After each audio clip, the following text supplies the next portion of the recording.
Welcome back, Warhammer Man Studios, and today we are taking another look at the Necromunda Dark Uprising set, Zone Mortalis, floor tile set, Dark Uprising, terrain set, and then we also have like added in quite a few additional accessories. We basically have like one of the little stacks back here added in and kind of plumbed in with the pipes.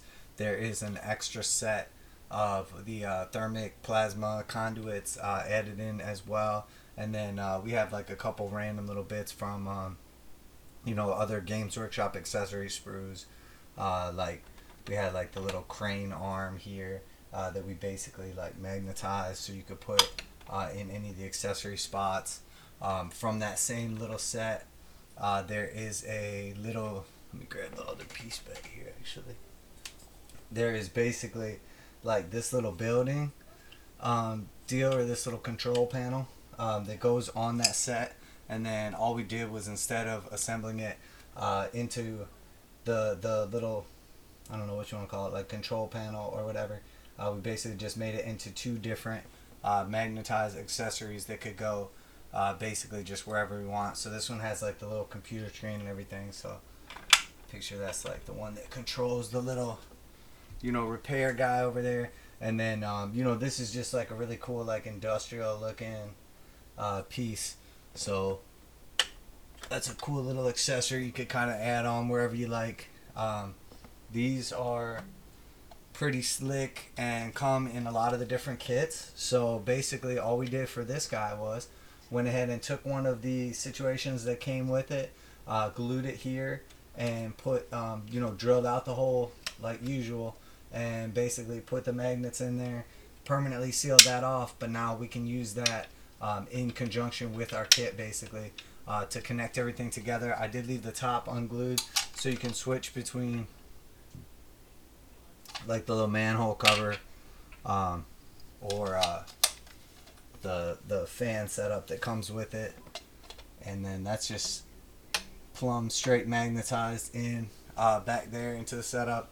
I do like these things. You get one in the set, and I was gonna actually magnetize like the tiny little like power cell things that come in there, but the little nub on the end actually like squeezes into the hole like perfectly, and then they stay pretty good. So I went ahead and just left that in there. Honestly, like the board is getting pretty well full to the point where I'm happy with it. To take it to the next level, obviously, I mean, you're never finished. You can always expand onto it. But basically what I want to do is, I'm calling it a third level because you had the ground floor and then the first floor and the second floor. So that's essentially our third floor. I have the start of it here with this guy and this lift over here. But I have it planned out basically so that this back set of stairs that you run up here will... a second set of stairs will come up right here, and that will take us to this platform here. So that's going to be our third level platform here, and then this lift obviously comes up to the third floor as well. So this would give us basically the third floor situation up here, and then so it would connect right through the middle, and then I want to have it basically just run straight across here and then connect from these two platforms. And then this is going to be a spiral staircase. You see I have around, you probably can't see it real well, but this is like the beginning of the spiral staircase. The next set will come right here, and then there'll be one more set that curves around this back portion right here. And I'll probably do a video on how to make the spiral staircase, because that's like honestly one of the coolest things I think you could do with this set. As soon as I saw the stairs, I don't know why, but I was just like, that's amazing. The fact that like the bases sit in there and the guys can actually stand on the stairs is pretty phenomenal too. So I'm not gonna lie, very impressed with this stuff, especially after getting my hands on it. I know some people are curious basically like how much is in here, how much I put together to make this. It's currently less than 2 sets. Basically I have one full set in here, and then I have an extra set of the plasma conduits.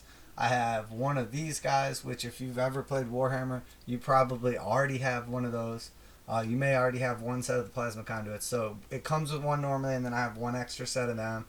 And then I have probably like right now of the columns or the pillars, I think I have like 8 extra ones. total. I think it comes with 12 initially, and I believe I have 20 in here right now. So I still have like 4 more to put together, and then I would essentially have the equivalence of 2 sets of those.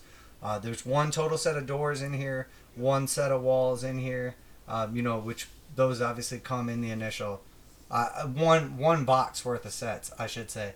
It's weird because the way the box set is set up, it comes with a bunch of different sprues. So I'm sure you're familiar probably, if you've seen any other videos online, like how many of each sprue comes with it. But you get 1 of the wall sprues, and that's the 2 big walls and 2 little walls. Or I'm sorry, you get 2 of the wall sprues, 2 big ones and 2 little ones.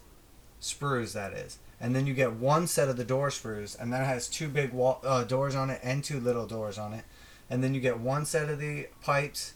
You get 1 set of the barricades and the ammo crates and all that stuff. You get 2 sprues with stairs, but there's 2 stairs on each one. And then you also get 2 lifts, because there's 1 on each sprue of them. And then you're going to get your, basically, the pieces that have these top guys on them for everything to build on top of. Like where I can't even find an example of one. Like one of these guys right here. Basically, these come in the same ones that have the ladders and the stairs and everything. There's 2 different sets of them, and you get 2 of each set. So you'll have, like with the stair sets, you'll have some of these, but then there's another one that mostly has these, and then it has like the ladders and everything on it too. So if honestly, I think you could build everything I wanted with 2 full sets. I haven't added it up totally, but then again, adding in this right here. And then this stack comes with that comes with that. Like, that adds a lot to it. And the way I have all these vents set up, and like, I have a couple of these just randomly that I like just threw magnets in, and they were just off of my off like an old kill team board with the star striders and the jellerpox. That's just a couple of those pieces. Like, I just like the compatibility that you could basically like take anything and add it in, like having this little crane thing or whatever. And the ability of the magnets to just essentially add like any accessory you have in the 40K universe. And then you do end up, the way this is all built and everything, you're going to end up with these columns. For every one of these, every column has 1 of these automatically with it. But for each one of these pieces, that's 1 column that's not going to be using its top. So you're going to end up with, I have like, what is it? 1, 2, 3, 4, 5, 6. Right now I have 6 extra ones of these. So, you're going to have at least 4 extra ones. So this is cool because you can reverse the polarity on a few of these tops. So that all your pipes, if they're the same way as mine are and they're all like one direction, you can reverse the polarity on one. And then like both these have reverse polarity ones. So that the pipes themselves connect to them and to like actually magnetize. And you can see too, man. I wish you could like see this closer and like touch it and feel it. But like this is all, I'm gonna get a little rough and mess stuff up here just so you can see. But this is all magnetized together, like standing on its own. You know what I mean? Like you could never do this, like move this much stuff around and get this like violent with your board and bump into things and still have it be even remotely intact. You know what I mean? And I know there were some questions from people too about like why you magnetize stuff, this, that, and the other, why you drill out holes when you magnetize.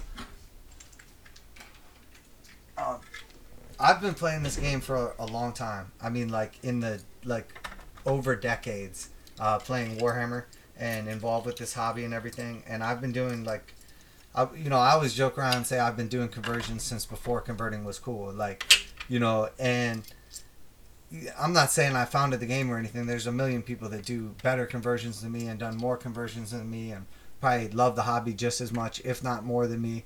But my point is that I've, been getting my hands dirty with this hobby for years and I've experienced it. And the truth is that, when you want, there's a difference between making something look good for a couple pictures and making something legitimately like game or board worthy. Okay, and that's what, when you drill out your holes for your magnets, you're thinking about 5 years down the road, you're thinking about 10 years down the road. Like, that's the difference. You're thinking about, like, if you're going to play on this board and you're going to take pieces off and you're going to move them around and you're going to build stuff and you're going to change stuff, like, that's basically, like, that's what I'm doing over here, okay? So I'll take a little bit of extra work right now to prepare something before I take the time to paint it, and then that way it'll last for me, 20 years. You know what I mean? I know that whatever I'm doing with it, I'm gonna get minimal breakages. Typically, what happens is if it doesn't break right away, it typically breaks right away, or it doesn't break. Especially once you get a couple layers of paint on it, you know what I mean? You don't ever really have to worry about something breaking again.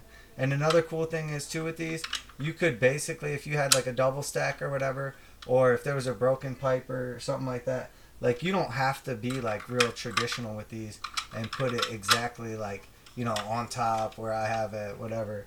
But, just a couple little accessories or whatever, like, we turn this pillar, this little column into like some awesome little like mechanical industrial like crane thing, with just a couple of random pieces that otherwise, wouldn't have been anything.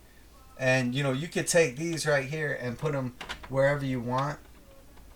Again, I was just kind of messing around and thinking about the board and strategically, and I did put quite a bit of thought into how this is laid out and like, being fair for like deployment zones and, which side you would want to have. Like if there's going to be a big tower over here, there needed to be another way to get to that tower from each portion of the board. And, if there's going to be like a big sliding door over here, like, there needed to not be one over here because, or I'm sorry, another one over here, somebody else needed access to a sliding door or, a stairway or whatever the situation is. So you basically have like your lifts opposite, you have your stairs opposite. I wanted there to be areas where you could get from the back little area, like a little outflank along the edge, so that way you can run along the whole back edge. And then the front edge is the same way. There's just one little sliding door here at the front, but otherwise it's like clear path the whole way. And then the two side ones, it's blocked over here with a barricade, and then over here it's blocked with a pipe, but you can still kind of see. And this pipe was specifically put there because I wanted to stop this tower from being too advantageous for like a sniper shot. So if you actually like get down in this tower and look, you can see a lot of stuff with it, but it actually blocks a ton of line of sight too. And that's one thing I really like about these pillars and why I have all of them double stacked in the center, is because it does block a ton of line of sight. And I think that's huge because you want like the high ground to be good. But if you actually get down and low and look at the first level, or actually the ground floor, you actually have like two clear firing lanes. Like this whole length, if this door is open, that's like a firing lane. And then there's a huge firing lane this way if that door is open. And then like through the middle, I ended up putting a wall here on the first floor because there was another firing lane and I wanted to block that off to some degree. So I put this wall in here and I started messing around. I actually took a little wall out of here and realized like how cool that is, that you could basically like come running under the stairs right there, or take the stairs up, or go around the long way. But initially, I was basically building, I would put like a pillar and then I would put two walls in between it and another pillar. But I started realizing that you can actually do a lot more with this set if you don't necessarily just like build everything like solid like that. You want to leave little openings here and there. Like if you have two pillars like this, it's okay to just put one wall in between and have a smaller little entryway. Like every one doesn't have to be like all or nothing, essentially, is what I'm getting at. And there's a lot of different situations where you'll run into that where you're like, oh, I'm out of pieces, and then you start going back through and think, okay, hang on, which ones can I like kind of cannibalize, and where can I expand that into another area? And that's how I sort of got like a couple of these other pieces and started adding them in. Like the tank back here, that's essentially the equivalence of two pillars. Like that's really cool. It's sort of like a cheater because you get like all these extra pipes with it too. Like this kind of like exhaust looking pipe thing. This is all jacked up from when I was getting rough over here. But you see my point though about that is I was literally like roughing this stuff up, and the board basically didn't even fall apart. And that's what it's really all about, because if you've ever tried to play a game on like a cool thematic board and it's all like falling apart, you really don't even get to have any fun with it. So in a situation like this, the board is made for both. You'll be able to enjoy yourself, get a good time out of it. It looks super cool, but also, you're not going to spend the whole night like fixing stuff. And this is strategically designed too, to actually